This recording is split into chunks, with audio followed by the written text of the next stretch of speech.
these Democrat activist ass Obama era appointed judges who are blocking President Trump's access to the Treasury, for instance. There's a judge down in, that's Judge Engelmeyer. I think that's New York. And down in New Mexico, are you shitting me? Some activist Democrat judge in New Mexico is blocking President Trump sending violent Trinidad Venezuelan criminals to Guantanamo Bay, getting them out of our neighborhoods and stop being a public nuisance and a public charge on our economy and on American taxpayers. This judge blocked it. These Democrats are suing left and right to keep President Trump from doing the job we hired him to do. Why don't we get a list and start compiling lists of these NGOs and these organizations who are filing lawsuits against President Trump? This dumbass, this attorney general here in Colorado, Phil Weiser, is another one who jumped on some lawsuit against, I think it was birthright citizenship. Let me tell you something, you bastards. You don't have power to block the president on doing anything. The hell is wrong with you? But you're going to try. You know why? Because all you're doing is stalling. Because this information is coming out so fast, proving that you people have not only been stealing our money, literally stealing. Okay? There's no other word for it. There's no sugarcoating it. You've been stealing my money. Okay? Money I could use. Money I need right now. You remember this while you rolling around in a big body Benz by presidential limousine, and I ain't got a car. My husband fought and died for this country, bitch. And you're fighting for Democrats who have been stealing my money? Wait a minute. Let me remind you of something. When Joe Biden, by executive order, went against the Supreme Court when it came to student loan forgiveness, you celebrated it. You called him what? Stunning and brave. You celebrated it. You cheered it on. When Joe Biden sent OSHA, the Office of Safety and Health Administration, to force federal employees like myself to take medical procedures back in 2021. Don't gaslight me. Don't even bother. It just pisses me off because I have the freaking receipts. I was there. You weren't. Shut up. You forced OSHA, Joe Biden, to force federal employees to get said medical procedures or lose their jobs. I remember you gave federal employees until the 23rd of November in 2021. I never took the medical procedures, by the way, because fuck you. And now look what's happening. He used the executive authority to do whatever he wanted. And you cheered it on and you celebrated it for 4 years. But now when President Trump is using his executive authority, you claim it's unconstitutional and that it's causing a crisis. How about we, the people, start turning this ship upside down, bitch, and start suing you for stealing our money for the last 4 years? How about that, Jamie Raskin? How about you said you're going to get some class action lawsuit for all of the American people? No, you don't represent me, do-rag Jamie. By the way, that was cultural appropriation when you started wearing that do-rag pretending to have cancer. And now you're in a panic because you know you are in on the steal. All of you, you're all in on it. If you are protesting it, you are standing outside of buildings, banging on the door, trying to get access. You are in on the steal, bro. You're guilty as hell. You stole my money. How about we start suing you? Here we go. Another apostate preacher at Second Baptist Church down in Chattanooga, Tennessee. Yeah, I'm calling him out. Amuse, thank you, and several other creators on X are posting this. This is absolutely ridiculous. This is one of the same morons who promoted the George Floyd riots and tried to say they're holy.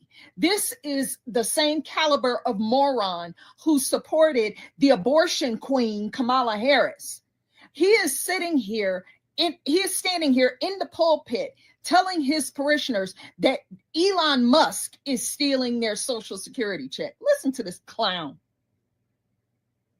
And in this nation, I'm worried that we are on the verge of bloodshed.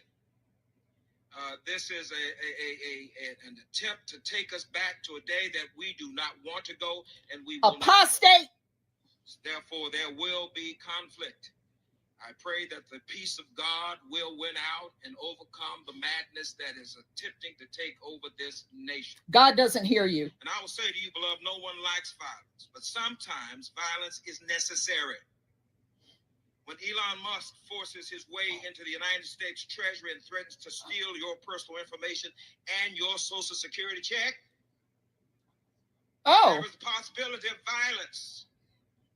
Sometimes the devil will act so ugly like you that you have no other choice but to get violent and fight. Well, someone might say, now, Reverend, you shouldn't be talking about violence. This is a Christian thing to do. Well, I will say, why not talk this way? Because Jesus did. Oh. Jesus said in this key verse, didn't it? The kingdom of heaven suffers what? Violence. And the who? The violent take it by force.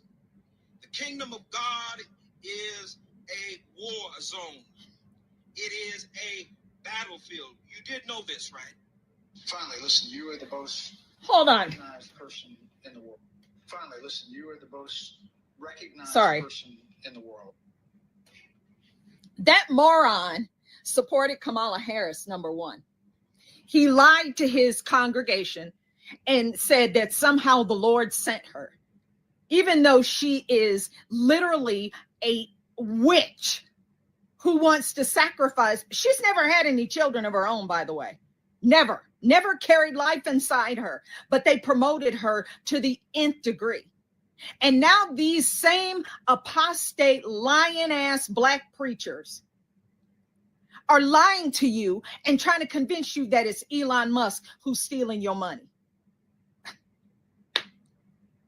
I'm not even going to allow that to continue. I want this to go. I want everybody to hear what I'm saying. I want this video everywhere. I want black folks to hear this. Elon Musk is not stealing your money, fool. The people you hear who are screeching about Elon Musk is stealing your money are the ones who are actually stealing your money.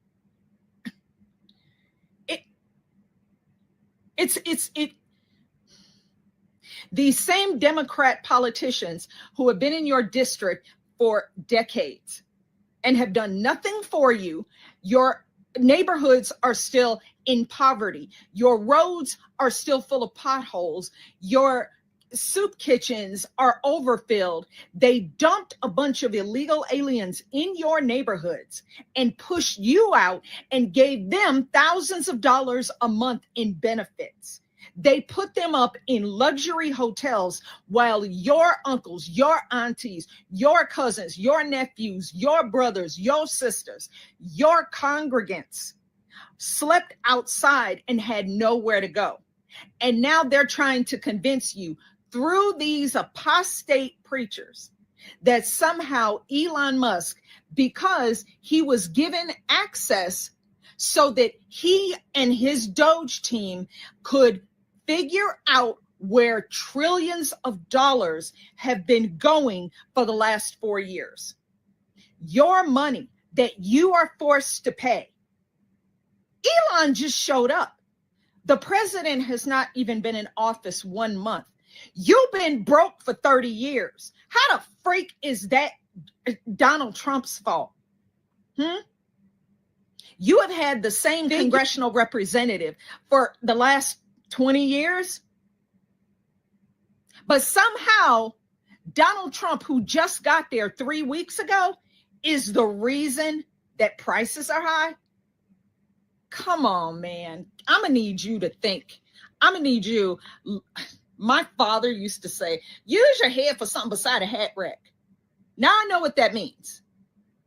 Stop letting these Democrat politicians absolutely lie to your face, dude.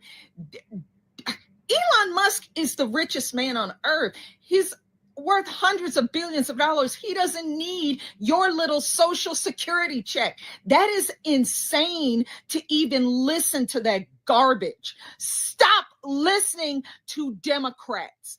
They are the ones who are afraid, but not for you. They are afraid that they will no longer have access to their slush funds that they have been using for decades to steal your money. It is projection. They are trying so desperately to make you think it's Elon. It's not Elon. It's not President Trump. They are helping to expose the theft.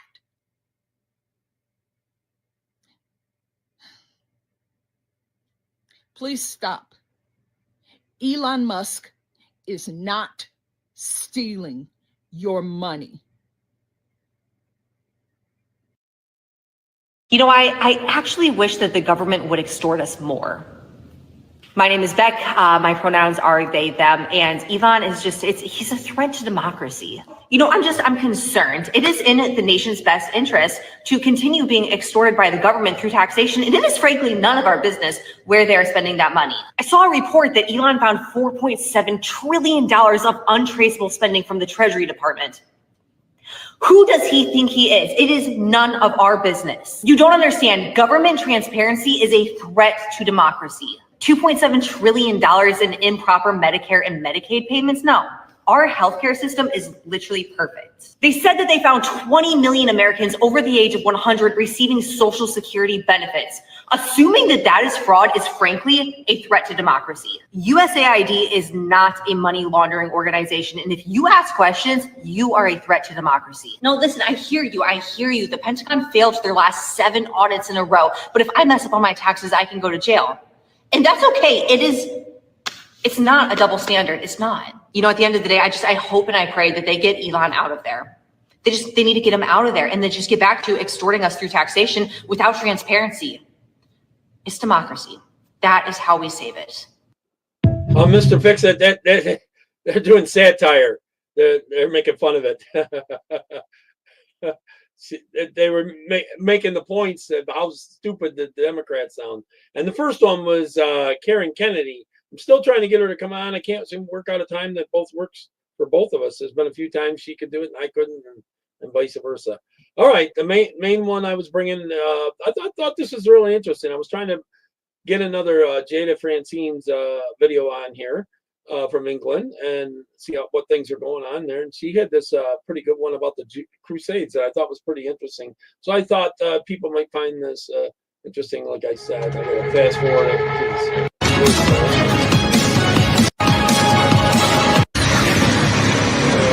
Enjoy. This is interesting, actually, when she talks about it. Hello, everybody. Welcome to the Templar Report. I'm your guest presenter today, Jayda Fransen, and we should be broadcasting live onto Purge TV. So I hope that's the case. Let me know. I hope to someday get her back on someday. Where are we? I'm just going to go over to the chat. They're doing remodeling and see who is in their places. Good. I can see some of you in the chat. Good stuff. Let me know if we're live and all good. All good on Purged. Thank you, Scott. Good man. Yvonne, nice to see you. First in. Hold on. I've lost my place there. Let me say hello to some more people. Wes is in as well. Greetings in Christ to you, Wes. Nice to see you. And Scott as well. And Anthony, good morning. And good morning to John Kopasaki. Yep, hope you all had a good weekend. It's crazy how quick the time is flying by. It's Tuesday, but before you know it, it'll be another weekend out of the way, and then it'll be March, and the year is just moving too quickly. But I think that's an age thing. My godchildren are always saying how bored they are, and I can't remember the last time I was bored. Can anyone remember the last time they were actually bored? Like, this is a child's thing, I guess. Oh, hold on. I think our screen's frozen up. Let me see. Are we good? Are we not?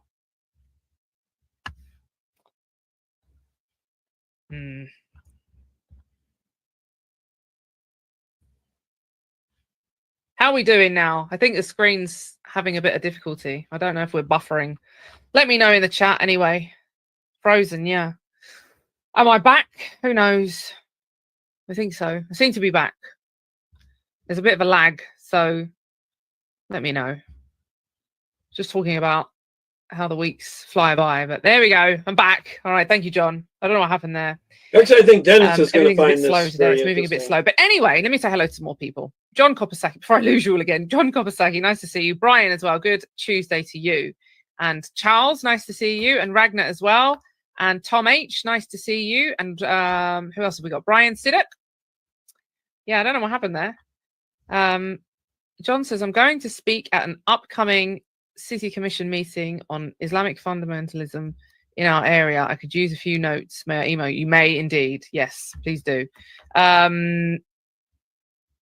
Who else have we got? There we go. I think we're all right now. I think we just had a little moment. It always pauses as well when I'm like pulling a weird face, but I think I pull weird faces. I was in court once. It's really funny. I mean, it's not funny that I was in court, but I've been in court loads of times. So the state likes to haul me into court whenever they can, at any given opportunity. And my barrister said, for goodness sake, he said, stop pulling those faces because you're making me laugh. He said, I can't stand in front of the judge and laugh. He said, but every time I look over at you, you're pulling a face. So, yeah. But anyway, you got to have fun, haven't you? Even when you're under persecution from the state. So what I want to talk about today is are the Crusades. And the reason I want to talk about the Crusades, well, I've got a good video to play you that someone else put together, not me. I can't take credit for this. But there's been this it's positive actually to see that there's this growing trend of people now that are coming to us and saying, we want to know more. We want to know more about the Templars. We want to know more about the Crusades. And there are people saying, we need a new crusade. And this is all good stuff.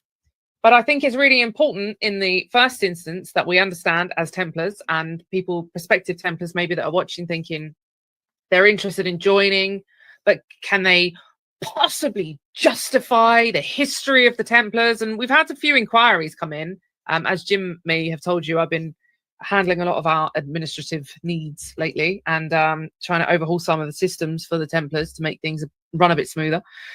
And I've noticed that there are a few people that are inquiring about just the history of the Templars and how justified our actions were.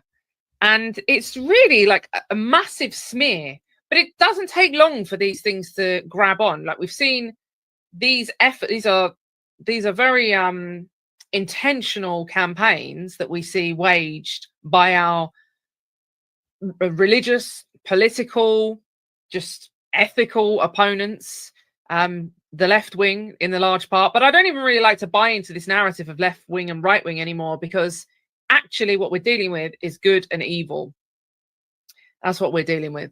And so there's been this real effort made for many, many years, for decades, to absolutely smear the name of the Templars and to not just imply, but expressly state that the Crusades were barbaric, our actions were barbaric, they weren't justified, that we are the aggressors.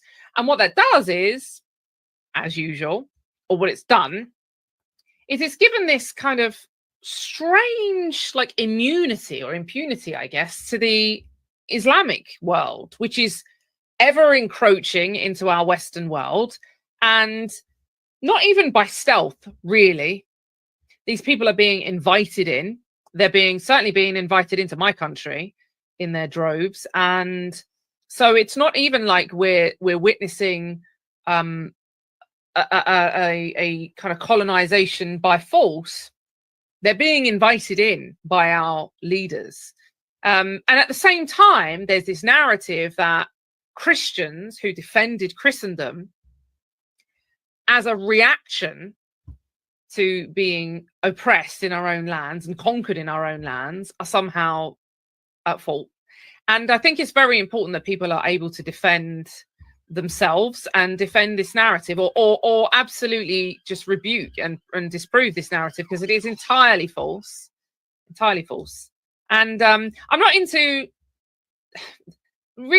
apologetics too much, right? Because I tend to think that if someone's going to come at me and say, oh, the Crusades were terrible, and this is what we see this all the time. I don't know about you, but I'm sure Ivan does, because Ivan helps us out with some of the social media stuff. And I'm sure you see all the time people talking about how barbaric the Christians were, and we were, our actions were completely unjustified.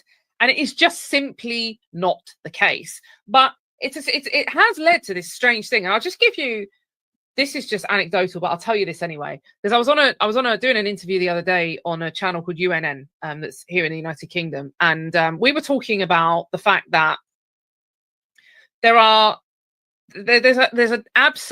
a definite plan in the West, specifically in Europe, to ensure that the birth rate remains very low, way below replacement level, and to flood the continent with sub-Saharan, aliens. And I've spoken about this on an interview that I gave to a Muslim guy, right? A Muslim guy said, would you come on? And it wasn't just myself that did this, there were a couple of others. We sat down with this chap and individually, and we spoke about all different topics. And one of the things that we got onto was the Kalergi plan. Because he said to me, this Muslim guy said to me, do you honestly believe that there's a plan to replace you? Like, there's a plan to replace white Europeans in Europe? I was like, well, I don't just believe that I know that there is, because I've read it. Like, this isn't, I didn't make this up. These are the writings of Kalergi are accessible. They're on, you can find them online, you can order them from Amazon, I think. I said, but as a Muslim because there's this weird thing in the UK, certainly, and I think it's probably the same in the US, where the Islamic community like to claim to be the biggest victim. And so this was a funny thing that happened, right? So anyway, we had this conversation about the Kalergi plan, and I was like, look, you guys are always saying that you're like dead against Zionism, you're against the globalist elite and the people that are waging wars. I'm against the people that are waging the wars, and the globalists that are literally setting up these wars for their own gain and feeding themselves through the war machine. I'm against all of that. I'm against the displacement of people and the destabilization of respective nations, which then leads to mass immigration. I'm against all of that, and I know that you guys are too. But at the same time, they will not acknowledge that that a byproduct of this is the replacement of white Europeans in white Europe. They won't acknowledge that. They're like, oh, well, that can't be a thing. But everything else is a thing.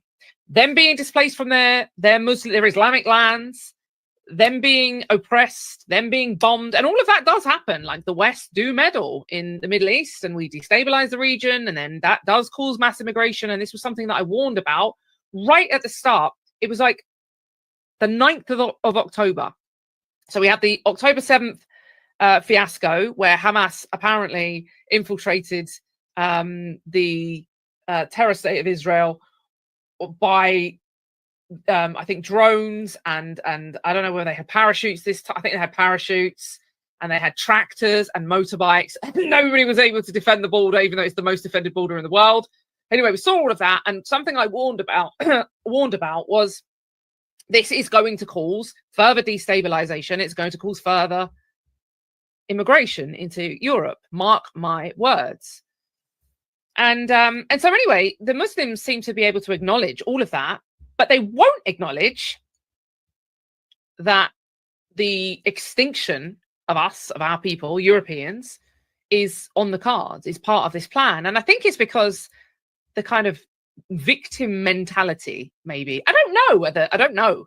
It doesn't make sense to me, because they can see all the other parts, but they can't see this. And then I wonder, is this because they want to just maintain that we are the kind of chief victims? So anyway, we had this conversation, and what tickled me the most was that we put the video out. They put the video out on their channel. They've got this massive channel. It's a big Islamic platform. They put this, and you know, you can imagine some of the content on there that I'm saying. Like, I'm talking about when I used to go and do these mosque invasions and Christian patrols, and you know, that Islam is a false ideology, and that Christianity is the one true faith. And they didn't get like an easy ride, but I was courteous, and I just told them, laid it bare, and said, this is how it is. And so they put that out on their Islamic channel, which is massive. And the interview got taken down. It got taken down. And they were so surprised about this, because they had never experienced this. Now, I don't know if there's anyone among us, literally anyone among us in this chat right now, that hasn't had something taken down. And I'm not just talking about the Templar presenters. I'm talking about you guys in the chat, fellow members of the Templar Order, whether it be something that you've posted on YouTube, or you posted on Twitter, or you posted on Facebook, or whatever. And we've all had something taken down. I'm sure of it. If you haven't, you're not trying hard enough. We've all had something removed because our views are not acceptable. They're not acceptable to the elites, to the left, whatever you want to call them. And but they hadn't experienced this, right? This was a brand new thing for them. And so all of a sudden, me mentioning this part of the plan and giving it a name and saying, yeah, there is an actual plan in place. So we've read. And it's to basically just wipe out the white European race. That got their video taken down, and they were mortified that this had happened, because they had hundreds and hundreds of thousands of views. It was going to definitely be the biggest video on their channel by far, and they were sending me updates saying, "Look, your interview." It was like a 3-hour interview. Right? It was really long. So anyone who sat and watched it, God bless you, because that's a long time to listen to me waffling on.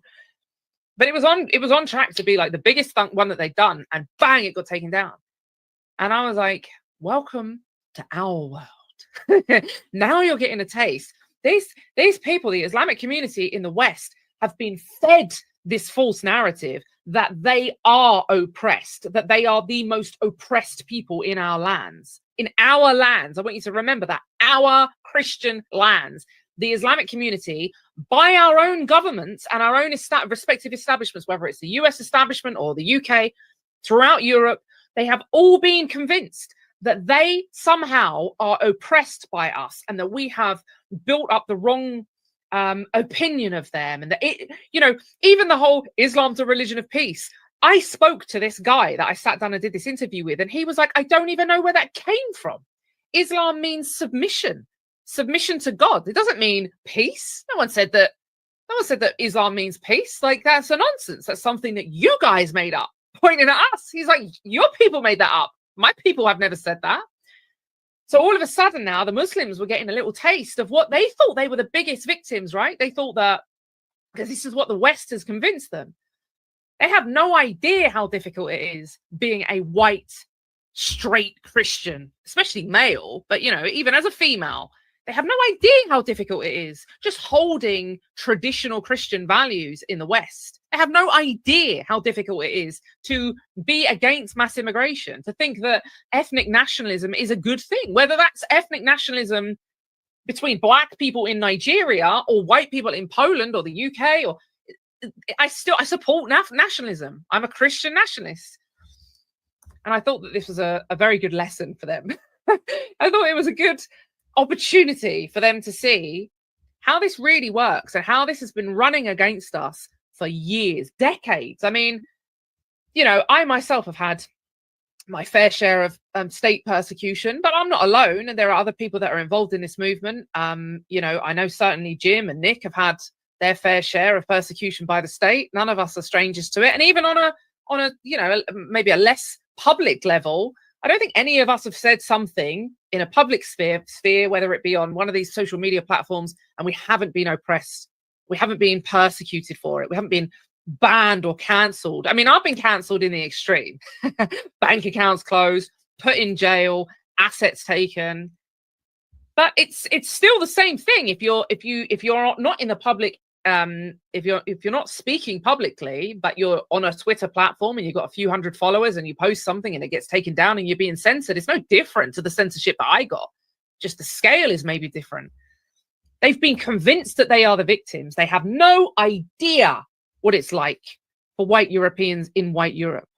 And this is a real, again, like it's all about identifying our enemy, because this is a real stain on, I would say, on Western civilization that we even allow this to happen, because it's all been orchestrated by our globalist elite who bow down to a certain people and push their agenda. And one of those agendas being the Kalergi plan. And I stand by the fact that this is real. I've seen it. I've read what it says. I've read what it entails, and it looks like it's playing out perfectly well in front of our eyes. And that doesn't make me a racist. That doesn't make me hateful. I don't bear any hatred in my heart for, Black Africans living in Africa. Like that would be silly. I don't bear any hatred for Black and brown people living in my country. I don't hate these people.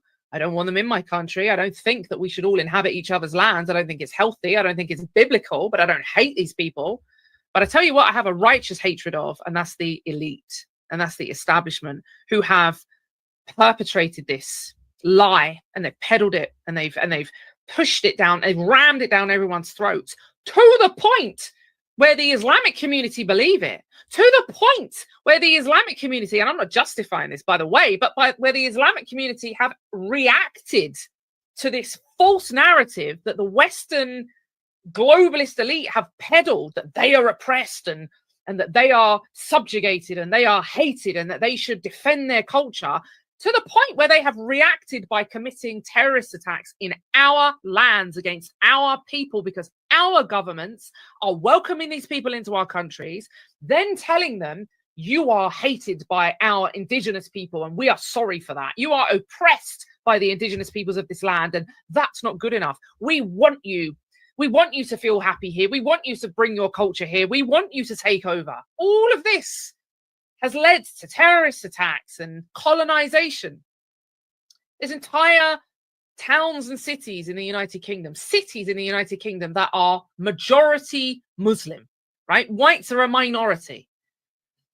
That is the byproduct of this agenda. And that's why I always say we must know our enemy. We are no friends of Islam. We are natural enemies. Anyone who is an enemy of God is an enemy of us. That's, this is biblical.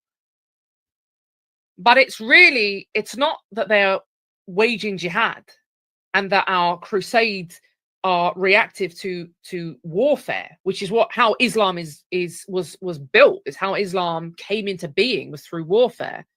And it is a barbaric, and it is a very it's a violent ideology. I mean, the Gospels talk about going out and preaching the good word, which is the message of Jesus Christ, which is love. But jihad, Islam is completely different. It is spread Islam through full force and weaponry. That's how they define jihad in the Quran. Is waging jihad in Allah's fighting in Allah's cause with full force and weaponry. That's how the ideology spread. And then we reacted after a certain point. So I want to show you this video now, because it really, I think people take for granted, or perhaps I take for granted, or you take for granted, that everybody is aware of how the Crusades came to be. We're all beaten over the head with this, all beaten over the head with it all the time. And I've got a load of people that follow me on social media now, a load of Muslims that follow me on social media now, because I sat down with this Muslim guy and had a frank conversation with him. And actually they all realized that hardline Christians, just biblical Christians, I would say, but Christians who take our faith seriously, are not silly billies that are like doing the YMCA on stage at that Tommy Robinson rally, right? And like I said the other week, I watched the video of the guys doing the YMCA on the stage at the Trump rally, which was a victory parade, right? It was like a big event, and they were on stage and were doing the YMCA because they had just won. They were celebrating a victory. And then I saw the guys in the UK doing that, in London doing that. And what really irked me the most was that these men have nothing to celebrate.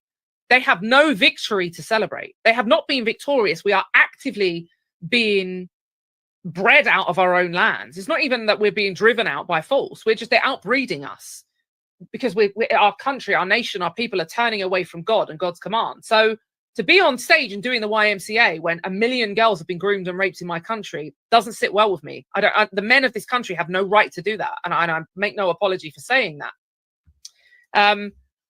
And so I think when these Muslims realize that actually there are genuine Christians out there who are involved in the Templars, who take our faith very seriously, and ultimately, as much as we can sit down and have a conversation across the table, would launch a crusade like that to get these people out of our lands. We're not in the pubs getting absolutely smashed and then going on these protests and screaming and dancing and acting ridiculous and standing underneath foreign flags. That's not who we are. We're a sensible people, and we're a serious people. And so is our history. Our history was not one of just some whim. On a whim, we decided, let's go and fight all the Muslims. So this was reactive, and it was entirely justified. And in actual fact, the Crusades were awesome. And I want to show you a video now made by a young chap to illustrate that fact. And I hope you enjoy it. Here we go. In 2005, the film Kingdom of Heaven was released to the world. The film takes place during the major historical conflict between the Christian world and the Islamic world that we today call the Crusades. Beginning in 1096, Catholic Europeans embarked on quests to retake the Holy Land and spread the faith to new areas of the globe. You would think that in a historical drama like this, we would get a fair portrayal of both sides, with the nuances of the conflict being shown. We don't. The film portrays the Christian Crusaders as bloodthirsty barbarians, while their Islamic opponents are shown as intelligent and peaceful. Now, it should be said that Ridley Scott, the director of the film, is an atheist, so we can see why he deliberately decided to portray things this way. But regardless of Scott's motivation, the portrayal of the Crusades in Kingdom of Heaven reflects how they've been understood by a majority of Westerners for decades. Documentaries like the History Channel's Mankind, The Story of Us single out the Crusades as a uniquely evil chapter of human history. I think of all the wars fought over religion, the Crusades belong in their own category. It is one of the most shameful undertakings ever embarked upon by our species. In all of these cases, the same narrative is presented. One day, crazy Christians decided to attack the peaceful and enlightened Islamic world just because they could. The events are held as a staple of why we need separation of church and state, and why Catholicism should have no place in government. We're led to believe that if Christians have power again, they'll start unnecessary wars of religion, just like the Crusades. But in reality, there are few events in history more misunderstood than the Crusades. This is why I'm making this video. The popular understanding of the Crusades is dead wrong, and I'm here to explain why. In this video, you'll be finding out why the Crusades were not only morally justified, but were actually a historic achievement. Buckle up, because there's a lot to cover. Let's travel back in time to 600 AD, roughly 500 years before the First Crusade. This is a map of the Christian world at that time. All the highlighted areas show where Christianity had spread and become the majority religion. Wait a minute, is that the Middle East and North Africa? Yes, it is. These two areas used to be Christian. People today think of these as Muslim lands, but that was not always the case. It all began when Christianity spread far and wide after being legalized by Emperor Constantine the Great with the Edict of Milan. This led to the Christianization of both the Western and Eastern Roman Empire. Even as the western part of the empire fell to barbarians, Christianity remained, and most of the barbarians also converted. So if that happened in Europe, what happened in the Middle East and North Africa? In the mid-600s, Arab warlords sprang out of the Arabian Peninsula and began conquering everything in their path. They brought with them their own religion, Islam, and unlike European barbarians, they did not convert to Christianity. The Middle East at the time was dominated by two superpowers, the Christian Eastern Roman Empire, or the Byzantine Empire, and the Zoroastrian Sassanid Empire. Unfortunately for them both, they had just fought each other in a gigantic war lasting 25 years and had drained themselves of key resources. Because of this, neither was prepared for the invasions that hit them. The Byzantines lost all of Africa and the Levant, while the Sassanid Empire collapsed completely. The most important loss for the Christian world, though, was the loss of the Holy Land. By 900 AD, Islam had expanded, by conquest, all the way to France and southern Italy. Now, I'm not going to moralize about this. Conquest and wars of expansion have been common all through history, and Islam followed in that same mold. However, Islam did take things a step further with its concept of jihad, or holy war. Muhammad was a conqueror who took slaves, and Islam has sought to emulate his example ever since. As a side note, this is also why slavery has always been common in the Islamic world and continues to be practiced there to this very day. But regardless of the morality of the Islamic conquests, they were, nonetheless, invaders who invaded the Christian world. Christians in conquered lands were second-class citizens and many were taken as slaves. Christian inhabitants had to pay an enormous tax called the dhimmi tax, and their churches were often shut down. Because of Islamic policies, over the centuries, Christianity in the Middle East and North Africa shrunk from a large majority to a tiny minority. But it actually gets even worse. During the days of the Roman Empire, the Mediterranean Sea was a breadbasket of commerce and trade. The Romans had successfully stamped out piracy and created some of the safest waterways in the entire world. Islamic piracy brought all of this to an end. From bases in North Africa and the Middle East, they turned the Mediterranean into an unsafe hellhole. This crashed the European economy and made Europe a miserable place for commerce for almost 400 years. Islam's so-called Golden Age came at Europe and Christianity's expense. This is the true reason that many consider the years 600 AD to 1000 AD a dark age for Europe. It was literally cut off from the entire world and constantly under attack. It was in this hellish environment that Christendom finally started to have enough. The first rumblings for a crusade came in 846 when an Arabic expedition to Sicily sailed up the Tiber River and sacked St. Peter's in Rome. A synod in France called for Christian sovereigns to rally against the enemies of Christ, and the Pope, Leo IV, offered a heavenly reward to those who died fighting the Muslims. But it was around 1000 AD when things really escalated on multiple fronts. In the West, the Islamic Caliphate of Cordoba in Iberia began expanding north. It conquered, burned, and enslaved its way through multiple Christian cities, including Barcelona and Leon. It was this expansion campaign that finally provoked the Christian kingdoms to launch the Reconquista to retake Iberia from Islam. But if things looked rough in Western Christendom, they were even worse in the East. In the late 900s, a Central Asian Muslim group called the Seljuk Turks began migrating into Anatolia. In 1064, they completely conquered Armenia and sacked its capital, Ani. The city never recovered from this brutality and remains a ruin to this very day. Almost all of the Armenian population had to migrate southeast to Cilicia, creating an entire new kingdom called Cilician Armenia. In other words, Islam had made the Armenian homeland unlivable. The Turks then turned their expansion into the Byzantine Empire. They began invading western Anatolia in droves. The Byzantines tried to launch counterattacks, but were ultimately defeated at the Battle of Manzikert. After this defeat, Turks began mass migrating into Anatolia, completely altering its demographics. Another region of the Christian world had just become Islamic by force. Here's how historian John J. O'Neill describes the circumstances. These, then, are the major political events which prefigured the First Crusade. Within a span of 35 years, the Turks had seized control of Christian territories larger than the entire region of France, and now they were a real threat to Europe. Now, by this point, the Byzantine Empire realized it was incapable of stopping the Islamic hordes by itself. Emperor Alexius Comnenus made a desperate appeal to the Pope and Western Christendom for aid. This was a major deal, because Eastern and Western Christendom had been in schism for almost 50 years by this point. The Catholic Pope and the Orthodox Patriarchs did not get along, to put it lightly, but the issue had become that serious that they were now willing to cooperate. What made matters even more urgent was that Turks had begun persecuting Christian pilgrims in the Holy Land. Priests like Peter the Hermit, who would become one of the greatest advocates of the Crusades, witnessed this firsthand. This is the geopolitical environment that led to the First Crusade being called. Now, does it seem unreasonable when you get all this other context? This is what Catholic Europeans knew about Islam on the eve of the First Crusade. Muslims were enemies of Christ, they waged wars against non-combatants and enslaved women and children, and they had conquered all of Iberia, Anatolia, and threatened France and Italy.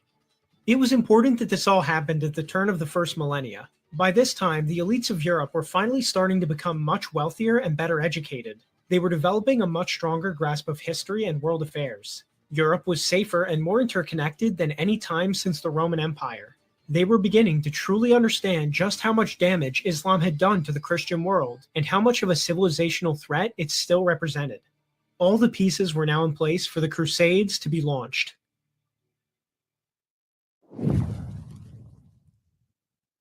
In 1095, the moment had arrived. Pope Urban II called for the First Crusade to retake the Holy Land and drive back Islam. It would be the first of many. An excerpt from Urban's Crusade speech reads, "Your brethren who live in the East are in urgent need of your help, and you must hasten to give them the aid which has been promised them. The heathens have killed many, and they have destroyed churches and devastated the Greek Empire. If you permit them to continue with impunity, the faithful of God will be much more widely attacked by them.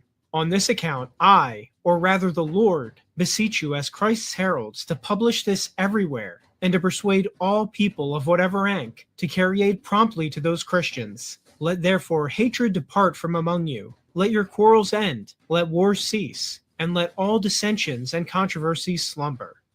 It's important to point out how Pope Urban's speech emphasized not only the defense of Christendom, but also the end of internal wars between Christian kingdoms. The Pope envisioned an international brotherhood of Catholics who fought not each other, but their external threats. In any case, the call for crusade was extremely well received. The news spread through all of Europe like wildfire. Tens of thousands of faithful Catholics all across Europe answered the Pope's call. Lowly peasants, ambitious knights, even kings. French, English, Flemish, German, people from all walks of life and all nationalities were inspired to fight for Christendom. It's not really appreciated how much of an accomplishment that this alone was. It's really something entirely unique in human history. The Catholic Church had created a multinational network that united Europeans of all stripes and ethnicities under a common faith with common goals. So many different Europeans being united by one religion and engaging in a civilization-wide struggle had not happened before and has not happened since. Catholicism achieved what hundreds of other religions and ideologies could not. And perhaps this is why our modern secular system demonizes the Crusades. One of the most shameful undertakings ever embarked upon by our species. Now, did every crusade always go the best it could have gone? No, of course not. Some crusades were huge successes, like the Reconquista, while others were dismal failures, like the Fourth Crusade. But even the failures are understandable in context. Crusaders were going halfway across the world to fight unfamiliar enemies on their own home turf. The logistics of the Crusades alone were a monumental undertaking. And despite all these challenges, the Christian forces still often came out on top. The First Crusade could really only be qualified as a roaring success. Crusaders defeated almost every Muslim army they encountered and captured Jerusalem. For the first time in hundreds of years, the Holy Land was back under Christian control. The First Crusade also established Crusader states that would remain in the Middle East for another century. One crusade I personally like was the Sixth Crusade. Jerusalem had fallen back into Muslim hands, but they had started to fight each other in a civil war. Emperor Frederick II of the Holy Roman Empire negotiated a peaceful transfer of Jerusalem back into Christian rule. Jerusalem was retaken without a single drop of blood being spilled. A decisive diplomatic victory, even if the Muslims would eventually take it back. As you can tell, during this time period, it was hard for just about anybody to hold on to Jerusalem for long. In the end, the Crusades secured Christendom's western flank and bought its eastern flank another 300 years. It wasn't until the emergence of the Ottoman Empire in the 1300s that Islam once again threatened Europe. But even when that happened, Crusaders once again went out to stop them. The Crusade of Nicopolis and the Crusade of Varna are two big examples of this. While they didn't succeed in stopping the Ottomans, they did show that Christendom was still capable of uniting to fight common threats in the name of God. And in the end, 300 years later in the 1600s, Ottoman power would be broken by what was basically a crusade. The Christian Holy League of Austria, Poland, Venice, and Russia united to defeat the Ottomans and drive them back from Europe. Despite all of this, some people say the Crusades failed. But did they? Europe was Christian when the Crusades were launched, and it's still majority Christian today, 1,000 years later, although it is secularizing due to modernist ideologies. Ironically, it's only after the Pope lost his power to call crusades that Christianity started to decline in Europe. But when we look back at these events, history shows it's not a shameful chapter of Catholic history, but the total opposite. The Christian world defended itself and spread the faith abroad after hundreds and hundreds of years of abuse. And that, ladies and gentlemen, is why the Crusades were awesome indeed. This has been Pax, and thank you so much for watching. If you'd like to see more videos, please consider supporting the channel. Also, leave a comment letting me know your thoughts on everything. As always, I will see you in the next video.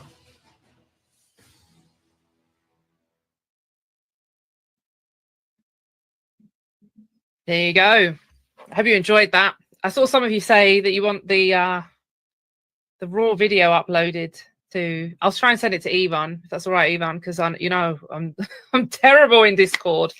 But anyway, I thought that was a fantastic video, and what I thought was very poignant. I know that one of the mods said about the crusade against Bible-believing Christians, but what I thought was very poignant is obviously at the time when Pope Urban put that call out for Catholics to unite, because even there was division within the church. When he put that call out, this was pre-Reformation, and so, but there was unity among Christians throughout Europe, and this was the point that I wanted to make just at the end of the show to end on, because I thought that was a very good video, and I hope you enjoyed it.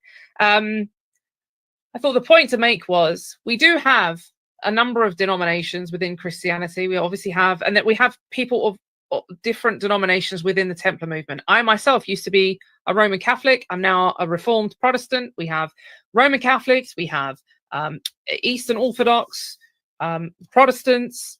So I think what we're seeing now is this response to an attack on our lands and what we feel like is an invasion, even though they're actually being welcomed in by our corrupt elite.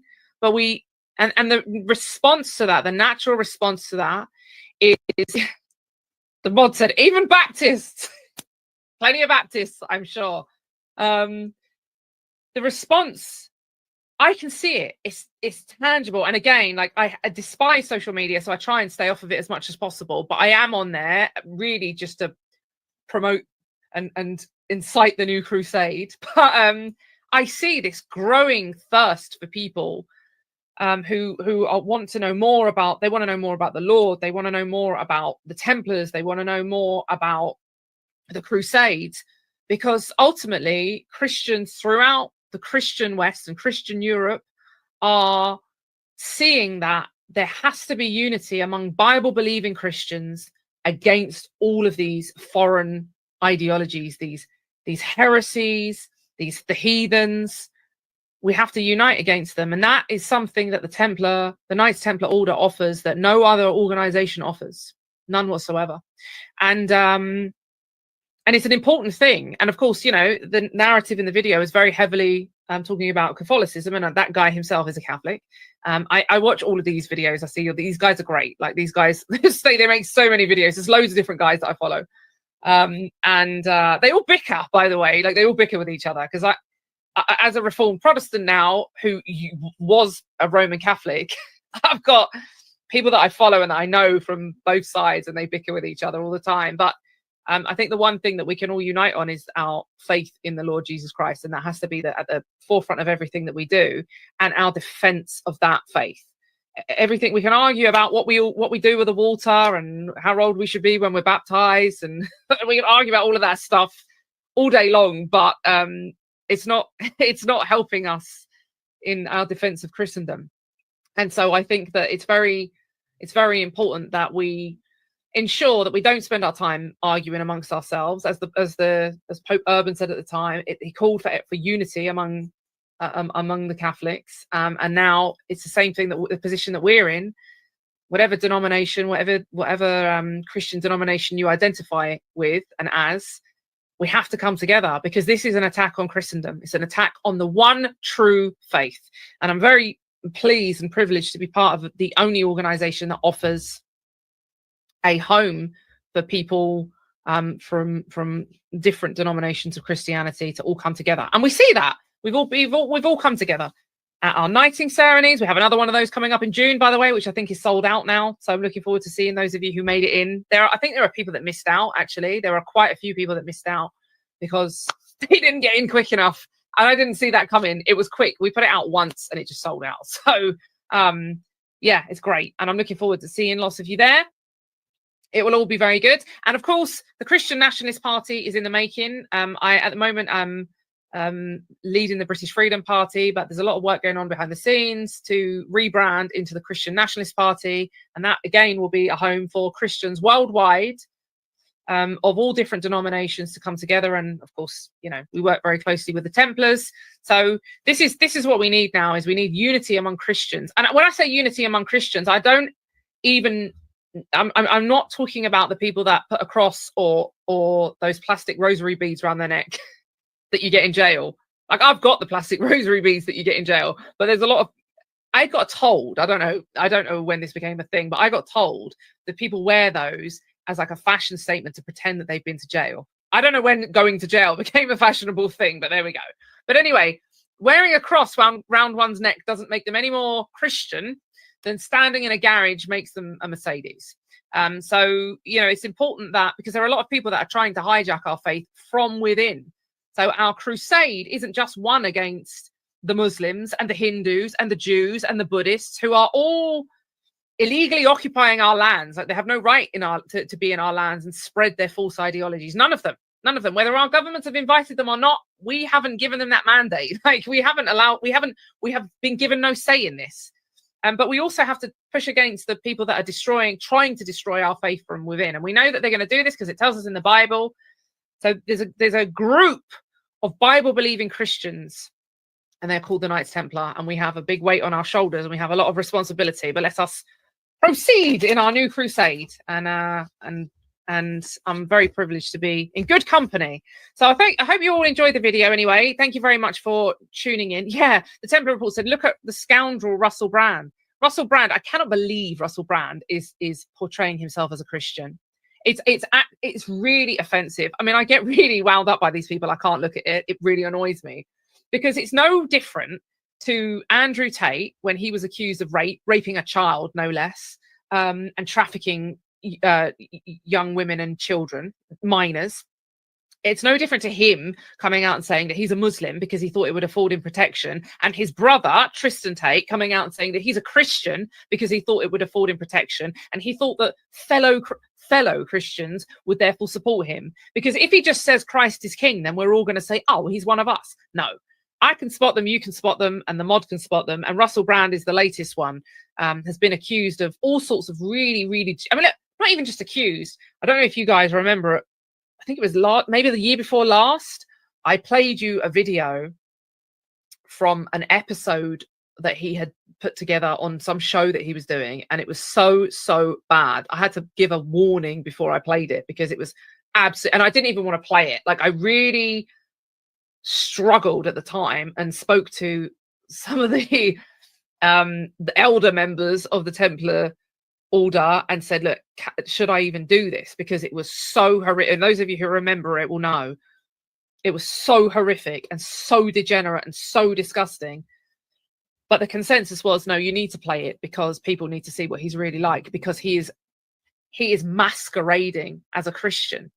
And if there are people out there that are curious, that are searching, that are seeking, you know, they won't be left, they won't be forgotten, because God doesn't overlook anyone that's seeking him genuinely. But if there are people out there, then this can be really damaging to their journey in faith if they see someone as morally corrupt as Russell Brand masquerading as a Christian. And so for those of you who haven't blocked it from your memory, yeah, John Kopasaki says, I remember it was absolutely disgraceful. It's one of the worst things I've ever seen, and it disturbed me for a long time after I played it. Like, I just wanted to scrub it from my memory.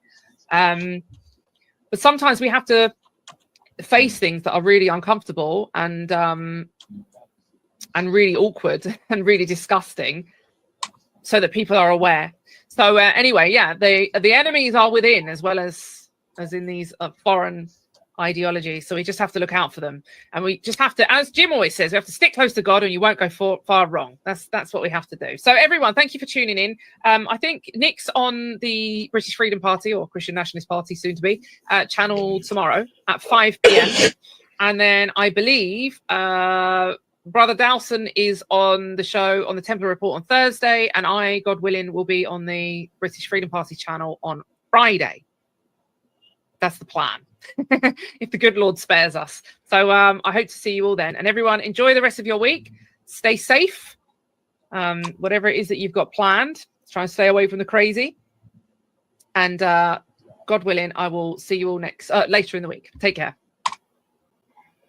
Yeah, I thought that was pretty interesting. I'm going to do one more a video that I have saved to play on another show. It's definitely a good one. Don't forget tomorrow Patriot Mama's coming on about 6 p.m. Eastern for anyone who's listening instead of watching. Here we go. He's the big boss at home and the big boss overseas. I'll close with and this. Nobody stands in his way. And I watch the Democrats and the media too. It's very hard to take on a firing squad. A lot of bullets coming your way, all aiming at you, and you've got to shoot back in all directions at the same time. Meltdown. Who's going to stand up? He's making a lot of noise. Who's going to take a shot back at this guy? This is code red. I am ringing the alarm bell. The house is on fire. This is a 5-alarm fire. We are at war. We are going to be in your face. We are going to be on your asses, and we are going to make sure you understand what democracy looks like. We have got to tell Elon Musk, nobody elected your ass. Nobody voted for Elon Musk.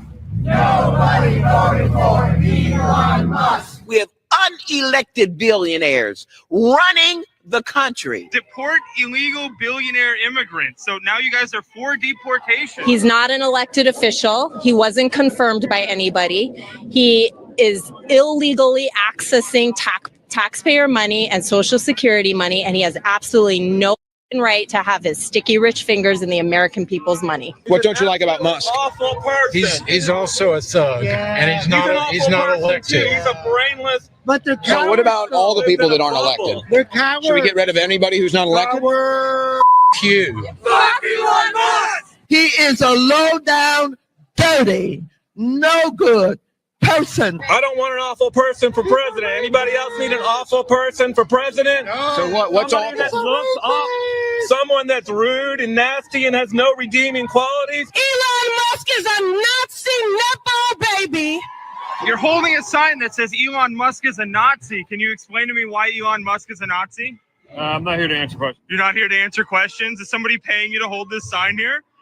Yeah, I'm sure they are. Trump has announced that he will be giving a speech at Madison Square Garden on October the 27th. Please Google Madison Square Garden, February the 10th, 1939, and see what happened there. They are telling you exactly what they're going to do. They're telling you we're going to institute a fascist regime. We need bodyguards for everybody in right? Civil war conditions, all because the 9 justices, not all of them, but these justices who have not many cases to look at every year, not that much work to do, a huge staff, great protection, simply do not want to do their job. They have promised military roundup.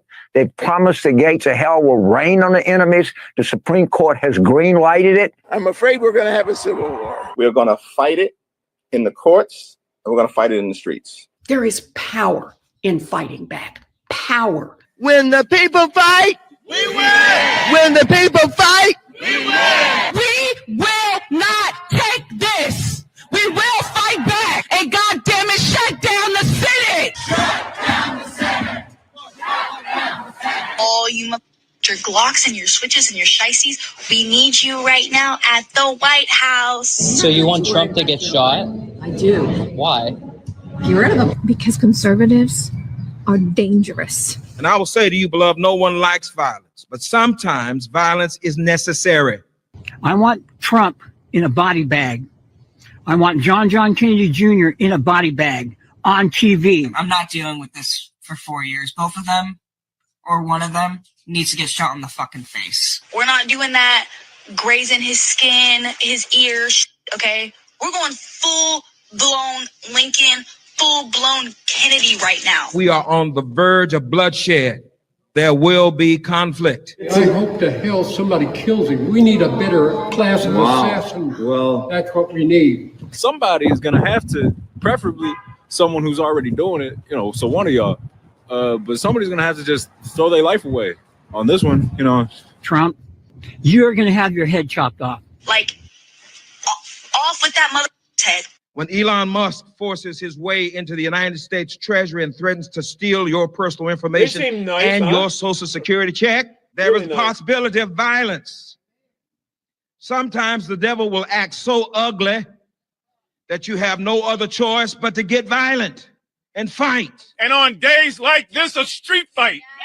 Yes, we will stand. We will fight to the death. I will fight you every step of the way. I think that the people who want the fist fight are the base of the Democratic Party.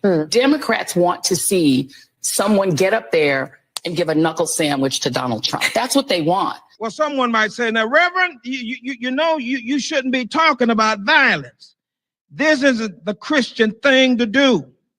Well, I will say, why not talk this way? Because Jesus did. Jesus said in this key verse, didn't it? The kingdom of heaven suffers what? Violence. And the violent take it by force. Kind of stuff. The kingdom of God is a war zone. It is a battlefield. You did know this, right? We're gonna kill both of them, right? Just kind of take one for the team, you know, just somebody has got to just, you know, kind of get in there and go make history. Okay. Because I will kill you. I will burn this whole fucking place to the ground. For the love of God, somebody, please, anybody, just do it. For the person out there who's planning on doing it, you know, the thing that we all wake up every day hoping we'll see in the news, and we're like, man, no one's done it yet. Keep going. Your plan, it's going to work. If not, it'll inspire the next person. And we are all rooting for you. You have our support. You have our admiration. We might make a national holiday out of you. All I'm saying right now is that someone in the White House would better take their shot right now and better not fucking miss. My doors are open for you if you need a safe house. And I will definitely put money on your books. And if you're into this sort of thing, I'll write you some letters of the naughty sort, should you find yourself behind bars for it. But we're all rooting for you and hoping that you do it quickly and get away with it.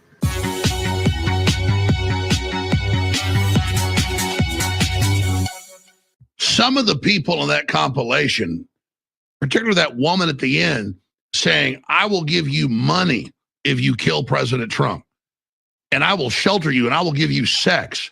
There are a lot of mentally ill people out there that will actually go out and kill somebody for a woman. That is premeditated solicitation to murder. And, you know, it's not just Trump in danger, it's other Trump supporters. Democrats are all over the internet saying, if I see a Trump sticker, I'm attacking your car. If you're even a white male, I'm going to shoot you. State, local, and federal government have a responsibility to arrest and indict and imprison these people. As an example to all these other lunatics that want to start a physical war in this country. You are the tyrants. You've already seen the American people wake up and throw your ass out of office. You see the global awakening. My advice to the globalist kingpins, as you saw in this compilation, directing these zombies who, in cult-like service, because it is a cult, repeat and then act word for word on what they're told to do. So the Democrats are 100% responsible for all the violence they're calling for. And I've had enough of it. So justice is coming. My message to the left and the rest of them is, do you know who you're messing with? We peacefully already took this country back. And you start some violent terrorist attack against our leaders or us individually, you know what's going to happen. You're in a man's world right now. You're up against people that actually built this country and bust our asses and are competent. You're a bunch of goddamn soulless mutants that love the devil. So you keep fucking around and you're going to fucking find out. Yeah, that was a good closing on that. Yeah, totally. They're nutcakes. Totally. I see it a lot in this trans community. They're attacking women. Even though he ordered that, signed that executive order, there's still guys playing in basketball and all that kind of stuff still at this moment. Now, they might be cutting down by the next season or whatever. So, yeah. No, Dennis, I'm going to end it here.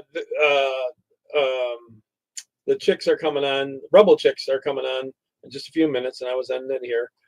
So I should be on around about 6, give or take a few minutes tomorrow, with her if she can get her video working. And she hasn't tried it yet, so we'll see. So Patriot Mama is on tomorrow with me at 6. Okay, take care, everyone. God bless. Hopefully you enjoyed this. I can try to bring some different things a little bit as much as possible. Although I do bring some of the same stuff other people do. All right, take care. Bye bye.